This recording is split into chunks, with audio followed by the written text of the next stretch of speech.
Students, अगला जो chapter है हमारा, जो सेकंड बुक है उसका अगला चैप्टर है वो है era of one party dominance. ठीक है, क्या है इसमें आपने देखा। अब हमें क्या हुआ, अब ये इंडियन पॉलिटी है, मतलब इंडियन पॉलिटिकल सिस्टम के बारे में इस वाले बुक में, वो भी आफ्टर इंडिपेंडेंस। फर्स्ट चैप्टर हमने किया इंडिपेंडेंस, वो मिल गई हमें 1947 के बाद। जो हमारा नेशन है वो दो नेशन में डिवाइड हो गया। जो एक नेशन था, एक इंडिया बन गया और एक पाकिस्तान बन गया। और इसी के अंदर उस चैप्टर के अंदर हमने ये भी किया था कि वहाँ पे स्टेट रीऑर्गेनाइजेशन कमीशन बनाया गया था, जिसने जो प्रिंसली स्टेट्स है उनको इकट्ठा करके एक नेशन के, मतलब इंडिया के अंदर लेके आए थे। तो हमारे यहाँ उस चैप्टर में हमने चैलेंजेस देखे थे। जो रिफ्यूजीज आए थे पाकिस्तान से, उनको रिहेबिलिटेट करना था। दूसरा, यहाँ पे इकोनॉमिकली इस कंट्री को स्ट्रॉन्ग बनाना था। तीसरा, हमने यहाँ पे डेवलपमेंट्स करनी थी, और लोग जो बहुत टाइम से सफ़र कर रहे थे, किसी न किसी के अंडर रह रहे थे, अब उनको लिए डेमोक्रेटिक सेटअप लेके आना था, इलेक्शंस होने थे। ठीक है, क्योंकि जब ये हमें आज़ादी मिली, जब देश में जब भी डेवलपमेंट स्टार्ट हुई 1947 के बाद, उस टाइम पे एक ही पार्टी थी। वो कौन सी पार्टी थी? Indian national Congress, INC। आपको पता है कि इंडियन नेशनल कांग्रेस 1885 से बनी हुई पार्टी है, जिसका इंडिया के स्ट्रगल के अंदर बहुत बड़ा कंट्रीब्यूशन है। तो era of one party dominancy था। जब ये 1947 के बाद जब भी इलेक्शन हुए डेमोक्रेटिक सेटअप के अंडर, अंडर कॉन्स्टिट्यूशन, हमने उस टाइम पे अपना कॉन्स्टिट्यूशन भी बनाया, उसमें भी तो कांग्रेस पार्टी का बहुत बड़ा हाथ था। तो जब जब हमने देखते हैं कि 1947 के बाद अब तक एक ही पार्टी डोमिनेंस रही है। अब तक मतलब उसके 3 साल बाद, 3 साल बाद जो इलेक्शन हुए, 3 साल बाद तक कौन पार्टी जीती रही है? हमेशा कांग्रेस पार्टी ही जीत रही है। तो इस टाइम पीरियड को क्या बोलते हैं? Era of one party dominance. इसी के अंदर ही आपका ये चैप्टर है, कांग्रेस कैसे डोमिनेंस पार्टी रही है शुरू से लेके तब, जब तक दूसरी पार्टीज नहीं आती। और इस चैप्टर में आप और भी करोगे, कांग्रेस तो डोमिनेंस थी, कांग्रेस तो पार्टी है ही थी, और भी 4-5 पार्टीज इस टाइम पीरियड के बीच में आई हैं। उनके प्रेसिडेंट कौन है, उनका अगर कोई वहाँ पे symbol of, sign of party है वो कौन सा है, और उस पार्टी की आइडियोलॉजी क्या है। ठीक है, इसी के रिगार्डिंग ही ये आपका पूरा चैप्टर है। देखते हैं, फर्स्ट पॉइंट देखते हैं। आफ्टर इंडिपेंडेंस, आज़ादी के बाद क्या हुआ? Our leaders became conscious of critical role of politics in democracy, as they wanted to run politics as a method to sort out problems as well as to decide and pursue public interest. तो जो अब हमारे leaders हैं, like Jawaharlal Nehru जी हो गए, सरदार वल्लभ भाई पटेल जी हो गए, तो उनको क्या हो गया कि अब उन्होंने डेमोक्रेटिक सेटअप के हिसाब से कंट्री को चलाना है, क्योंकि अब लोगों की वोट भी से इन्वॉल्व है। तो वो अब सारी प्रॉब्लम्स को क्या करना चाहते थे? सॉर्ट आउट करना चाहते थे, as well as to decide and pursue the public interest. और लोगों के इंटरेस्ट के हिसाब से ही वो अब प्रॉब्लम सॉल्व करना चाहते थे। जैसे आज हम देखते हैं ना, हमारे यहाँ पे क्या होता है कि अब सब पार्टी अपना इंटरेस्ट देखती है, लेकिन उस टाइम पे देश नया आज़ाद हुआ था, तो हर एक के सामने एक चैलेंज था कि हमने अपने देश को दुनिया के सामने प्रूव करना है कि हम अब अपने आप को स्टैब्लिश कर सकते हैं। तो उस टाइम पे जो बहुत सारे काम है, क्योंकि लोग बड़े सालों से, बड़े देखा होएगा, नियर अबाउट 10th सेंचुरी से, 9th सेंचुरी से लेके 19th सेंचुरी तक क्या था कि लोग सफ़र ही कर रहे थे। 20th सेंचुरी कह सकते हैं, नॉट 19, 20th सेंचुरी तक लोग किसी न किसी, हमारा कंट्री किसी न किसी के अंडर रहा है, तो सफ़र कर रहे थे और पब्लिक इंटरेस्ट के लिए काम होना शुरू हो रहा था इस आफ्टर इंडिपेंडेंस। इंडियन कॉन्स्टिट्यूशन कब अडॉप्ट हुआ? 26 नवंबर 1949। और साइन कब हुए? याद रखना डेट्स, 24 जनवरी 1950 and it came affect in 26 जनवरी 1950। ठीक है, 26 नवंबर को ये क्या हुआ था? अडॉप्ट हुआ था। साइन 24 जन को हुए 1950 में, और इसको अडॉप्ट कब कर लिया? 26 जन, जब जिस दिन हम क्या सेलिब्रेट करते हैं? रिपब्लिक डे सेलिब्रेट करते हैं। ठीक है, इंडियन कॉन्स्टिट्यूशन पे काम होना, सो 1947 के बाद इंडियन कॉन्स्टिट्यूशन पे काम होना शुरू हो गया था। कॉन्स्टिट्यूट असेंबली हमने बनाई, जो कॉन्स्टिट्यूशन बना रही थी, जिसके chairman doctor BR Ambedkar ji थे। तो अब हमारे पास इंडियन इंस्टीट्यूशन अडॉप्ट कर लिया गया इंडियन गवर्नमेंट ने, और जनवरी में साइन हो गया 24 जनवरी को, और 26 जनवरी को इसको एक्सेप्ट कर लिया गया और इफेक्ट में लाया गया, इसको लागू कर दिया गया देश पे। क्यों? क्योंकि जब ये अडॉप्ट किया गया था तब यहाँ पे 26 स्टेट थी, तो इसलिए 20, तो जब ये साइन हुआ जनवरी में साइन हुआ, तो इसीलिए जब इसको इफेक्ट में लेके आए तो जनवरी ये वाली डेट उठाई और मंथ उठाया और डेट उठाई 26, तो इसको लगा 26 जनवरी को ये इफेक्ट में आ गया था। ठीक है, आगे the election commission of India, yes very important, क्योंकि हमारे पास डेमोक्रेसी आ गई थी, हमारी जो गवर्नमेंट्स किसके द्वारा चूज हो रही थी, लोगों के द्वारा चूज हो रही थी। Above 18 years person can elect their own government they by the right to vote. तो इसके लिए अगर हमने अपने देश में स्टेबिलिटी लेके आनी है, अपना डेमोक्रेटिक सेटअप स्टेबल करके रखना है, तो उसके लिए किसकी ज़रूरत थी, इलेक्शन कमीशन ऑफ इंडिया की, जो पूरे कंट्री में फ्री एंड फेयर इलेक्शन करवाएगा। तो कब आया ये सेटअप है, ये 1950 जनवरी में आया। तो Sukumar Sen, very very important, Sukumar Sen became the first chief election commissioner of India. Sukumar Sen नाम का एक बंदा है जो हमारा सबसे पहले election commission of India establish किया गया, उसका चीफ किसको बनाया गया, सुकुमार सेन को। To hold elections in the country, hold मतलब ये इलेक्शन करवाने के लिए रिस्पॉन्सिबल था कंट्री में। This commission require drawing the boundaries of electoral constituencies, मतलब इलेक्शन करवाने के लिए कॉन्स्टिट्यूंसी बनाई जाती है, जैसे आपका कॉन्स्टिट्यूंसी मोस्टली बच्चों का जीरकपुर है, ऐसे ही अलग अलग कॉन्स्टिट्यूंसीज बनाई गई थी। Electoral roll consisting eligible voters to hold free and fair elections. तो इसका क्या रोल था, किसका, चीफ का, शिव कुमार सेन का। इसका क्या रोल था कि वोटर्स को, एलिजिबल वोटर जो अब 18 ईयर्स हैं, वो क्या कर सकते हैं, फ्री एंड फेयर इलेक्शन के में पार्टिसिपेट करेंगे और फ्री एंड फेयर इलेक्शन के थ्रू फेयर गवर्नमेंट को मेजोरिटी में लेके आएंगे, जो देश के लिए काम करेगी, यानी लोगों के द्वारा चुनी हुई सही तरीके से सरकार ही देश में काम करेगी। तो वेरी इंपॉर्टेंट, देखो ये एक बात जरूर है, ये मत सोचना है कि 1947 के बाद ही जवाहरलाल नेहरू की गवर्नमेंट बन गई थी, नो। क्योंकि हमने अपने यहाँ पे डेमोक्रेसी लेके आए, संविधान बनाया 1950 तक आके, इलेक्शन कमीशन बनाया, इसीलिए हमने अपना जो फर्स्ट जनरल इलेक्शन है, जो इंडिया के लोगों द्वारा चुना हुआ इलेक्शन है, इलेक्शन जब प्रेसिडेंट, जब prime minister, sorry prime minister है, वो कब हुआ, वो हुआ became a landmark due to its competitiveness and encouraging participation. Fair results proved its critics wrong not hold elections in conditions of poverty.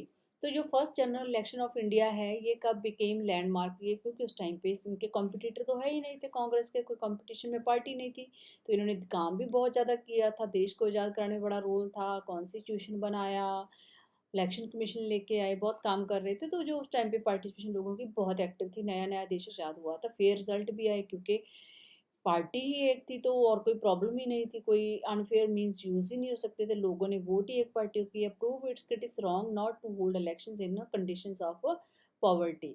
तो इस कंडीशन में क्या है, जो जी wrong not to hold elections in conditions of poverty, लेकिन इस time पे क्रिटिक्स जिन्हें प्रूव भी किया कि ये रॉन्ग भी नहीं था, क्योंकि गरीबी बहुत ज़्यादा थी, तो उस टाइम पे एक ही पार्टी थी, वो लोगों ने उसी पार्टी को वोट दिया।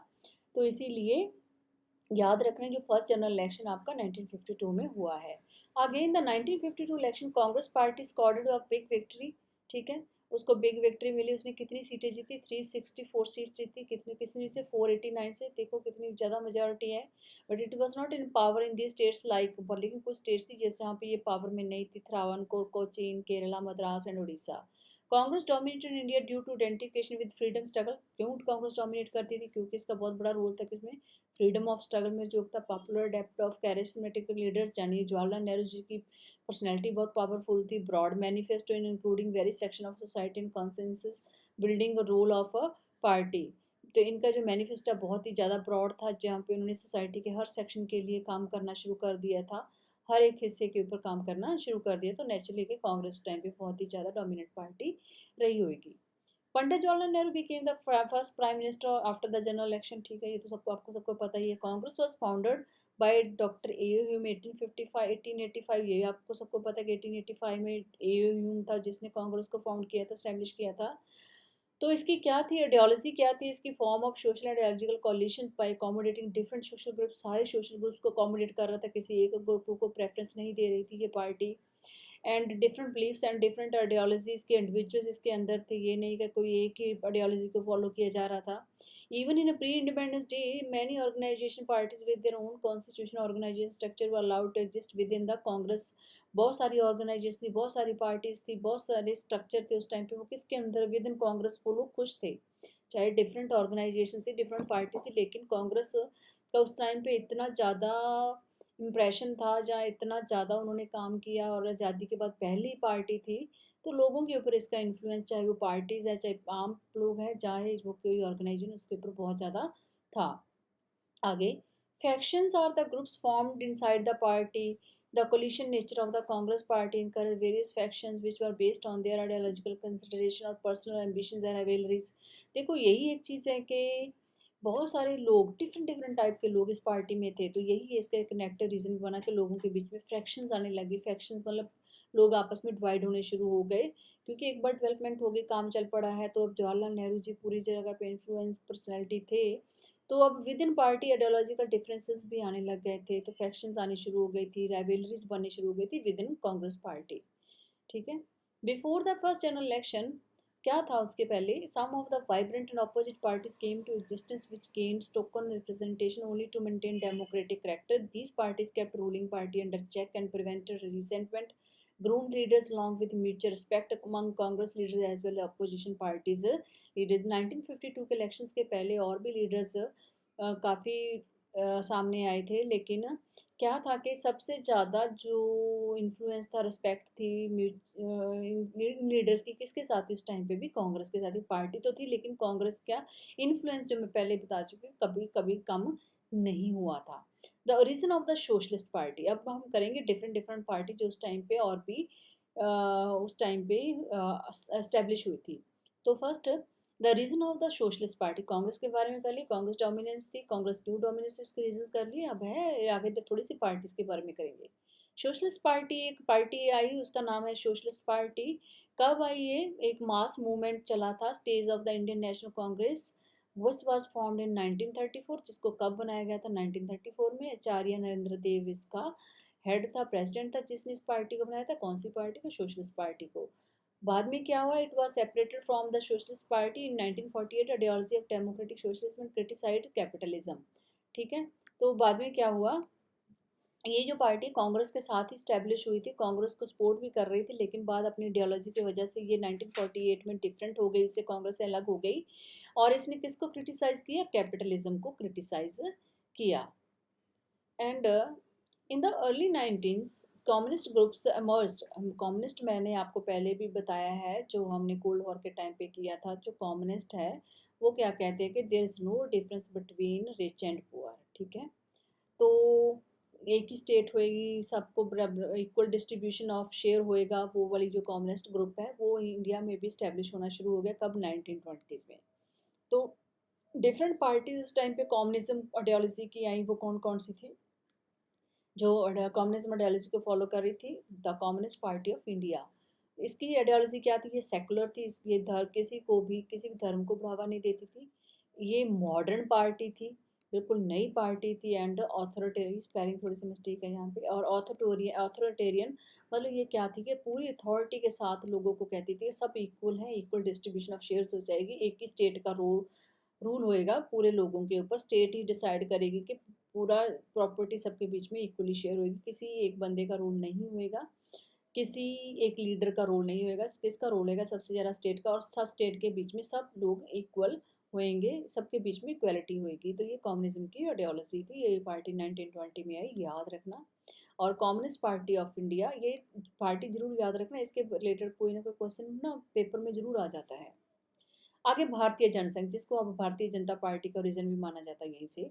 भारतीय जनसंघ पार्टी का भाई 1951 में, और श्याम प्रसाद मुखर्जी क्या थे, इसके प्रेसिडेंट थे। ये स्टैब्लिश की थी इन्होंने party with ideology of one country. इनकी आइडियोलॉजी क्या थी, वेरी वेरी इंपॉर्टेंट, बहुत आ रहा है आजकल ये पेपरों में, कि भारतीय जनसंघ 1951 में श्याम प्रसाद मुखर्जी ने बनाई थी। और इनकी आइडियोलॉजी क्या थी, एक नेशन होना चाहिए, एक ही कल्चर होना चाहिए। जो आज के टाइम पे आप देखो बीजेपी क्या कहती है कि एक ही नेशन में, नेशन के अंडर सब होने चाहिए, वन कल्चर होना चाहिए सारे कंट्री का, जो हिंदुज्म ये कह रहे हैं, और वन कंट्री होना चाहिए। ये इनकी आइडियोलॉजी थी। One country one nation one culture called for a reunion of India and Pakistan in Akhand Bharat. और इन्होंने कहा था कि एक चीज़ देखो, जो आज पाकिस्तान के खिलाफ सबसे ज़्यादा नारे लग रहे हैं, एक टाइम पे इस पार्टी ने कहा था कि भारतीय जनसंघ पार्टी ने कि रीयूनियन किसकी हो जानी चाहिए, इंडिया और पाकिस्तान इन अखंड भारत, एक भारत हो जाना चाहिए फिर से, इनका इनकी डिमांड थी। आगे ये हमने चौथी पार्टी कर रहे हैं, स्वतंत्र पार्टी। पांचवी कहेंगे क्योंकि इंडियन नेशनल कांग्रेस फर्स्ट है। स्वतंत्र पार्टी कब आई? 1959 में। और after the Nagpur resolution of the Congress, Congress का एक रेजोल्यूशन था, नागपुर समझौता था, उसके ऊपर किसको क्या क्या, which called for land ceilings, जो किससे रिलेटेड था? लैंड सीलिंग्स के रिलेटेड था। It's important leaders were C Rajagopalachari and K M Munshi, Swatantra party के लीडर ये लोग थे। और इनकी आइडियोलॉजी किससे रिलेटेड थी? लैंड सीलिंग, जो बहुत सारे धक्कों से बहुत सारे लोगों से ज़मीन हड़प ली गई थी, ज़मीन को अपने अंडर कर लिया, तो उससे रिलेटेड इनकी आइडियोलॉजी उस टाइम पे शुरू हुई थी, ठीक है।